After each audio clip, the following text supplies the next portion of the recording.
What the heck is going on with all these yard sales? I do a lot of yard sales and garage sales each year. It's just how I grew up as a kid, and I married someone who also loves them as much as I do, and thrifting too. So we've used them as our date nights, or usually date mornings, if you will, as much as our daughter hates to comb the neighborhood with us. I don't always find gems. Sometimes I find absolutely nothing anywhere. And sometimes I find entire boxes and I just make an offer on the box without really looking at anything at all. Many times I ask if they have something to sell that's not even out. And I show them ahead of time how I make an offer. And if they say, yeah, I'll find something for you to take a look at, then usually they know that I'm not trying to lowball them, and they understand it's for a personal collection and to be played, and that I'm not a reseller looking to put something up on eBay.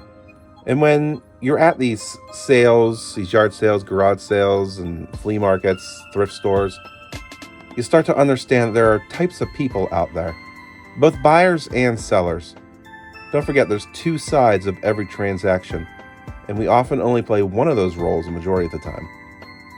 I don't think it's limited to video games, but I'm going to frame it under video games to keep it on topic. You could probably apply this to something like antiquing or collecting bottles or vintage fishing lures. So without further ado, I present to you the 8 types of yard sale NPCs that you'll see while video game hunting. The hoarder sage is a seller type of NPC. They have some awesome stuff. Rare CIB copies of Bucky O'Hare, Earthbound, and The Punisher sitting right in front of you. And then they start to tell a story, and another, and another. And soon you realize they have no interest in actually selling anything. They're just there to show off their collection, get their Tiggly Wigglies for the morning, and pack 98% of it back up and take it home. Even the bin of games in front of their table is loaded with great loose titles, but they want 20% over market value for everything because that's how you factor in sentimental value. Even with those destroyed labels. You try to make a bundle offer. How about 5 for 100? But you won't budge from 125 even though you just heard their buddy get a similar deal moments before. You're just not worthy in their eyes to obtain such power, such precious cargo, such sentimental value. The bargain zombie. They're a buyer that seems like they're on autopilot. They wander and shamble from sale to sale as quickly as possible, devouring every game in sight. Even though there are no games to be had, they stop and say, don't even ask, they say, video games? Pokemon! And they receive a no, they're on to the next. And like a zombie, you just need to be faster than the slowest person to survive. Even the slowest person is the zombie himself. Stay one step ahead of this meanderer. They didn't even make eye contact. Cut your losses at that sale. Get on to the next. Leave your wife behind as a distraction. Sorry, hun, but there's zombies out here and we need a successful supply run. Goodbye! The price vampire is another seller type of NPC. They're not actively looking to overprice anything, but often do without even realizing it due to their lack of knowledge. However, they will suck every dollar out of a sale and not take a lower offer, just like the hoarder sage. Each of their items for sale has an eBay printout showing what it's going for on eBay. They never show what it actually sold for, and they hope that you don't know the difference either. Just fall hypnotized by their spell. Yep, that copy of Borderlands 3 Definitive Version, most definitely an $80 item. Why, it's going for $90 on eBay right now. Save yourself the hassle, time, and shipping. The wishful collector is a buyer type of NPC. Think of them like the side quest giver. They have a very specific task, like they only want this one obscure Nintendo DS game, complete in box, because they have a loose copy at home, and they're going to tell everyone their story in hopes that someone can point them in the right direction or help fulfill their quest.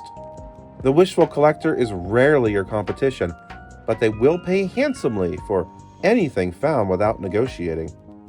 They're the perfect buyer for any seller with the right item. At one point or another, I've personally fit into this category, depending on what I was looking for or found along the way. But a word to the wise, don't play this role full-time or you'll end up broke. The clueless elf is a seller type of NPC. Those are the sellers that they don't know what they have, both literally and figuratively. They have NES games labeled Sega Genesis and the Wii U with the Wii. They've got Comic Zone and Ultimate Mortal Kombat 3 mixed in with Monopoly and the World Series Baseball in the $5 bin. This is where you can usually make an offer on the box as a whole and sort it out later. The clueless elf often also feels as if they're taking advantage of you and constantly ensures that you're okay with the price. Sometimes they even go inside and they bring out more to make the deal even better for you.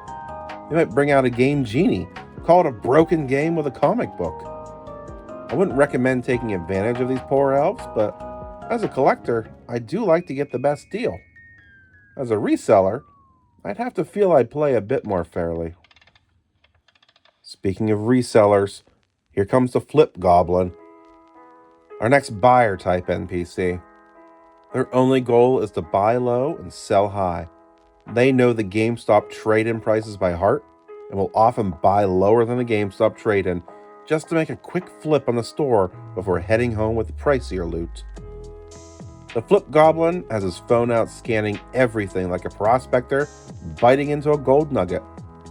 They're not just finding the random Mario Kart Wii for $2 and picking it up and selling it for a large profit. They're picking up the whole stack, moving it to a discreet location, and firing up a checkout lane faster than an Aldi cashier. Anything with more than a few dollars profit is fair game for them. Heck, they'll even lowball an offer to get the whole stack for even less and still take those less desirable titles for later. The Nostalgia Witch is the last seller and type NPC, and their spells are very powerful.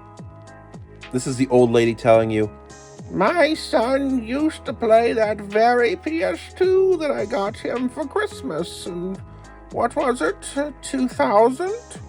No, that couldn't be. That was the Christmas the house burned down. Must have been 2001 when my third niece was born, because Bobby shipped out to the military the following year. But yes, the PS2 is $40. And whether that sounds like a good deal or not to you, any normal person is now compelled to buy it because you now have a connection to Bobby. And then on the flip side, she'll cast a spell almost shaming you for wanting to buy something. As you walk up to the cash box and hand over Mario Kart so she can check out the sticker, she tells you about how she used to play this with her brother Sammy, and they played Mario Kart every day after school, and oh, how she wishes she could go back to play those games again, and gosh darn it, now you don't want this game. The speedrunner is the final buyer type of NPC, and he was done so fast you never saw him coming. That's because he was done before 9 a.m. and the sales opened at 9. He was there last night before the setup and bought out the video games listed on the marketplace ad.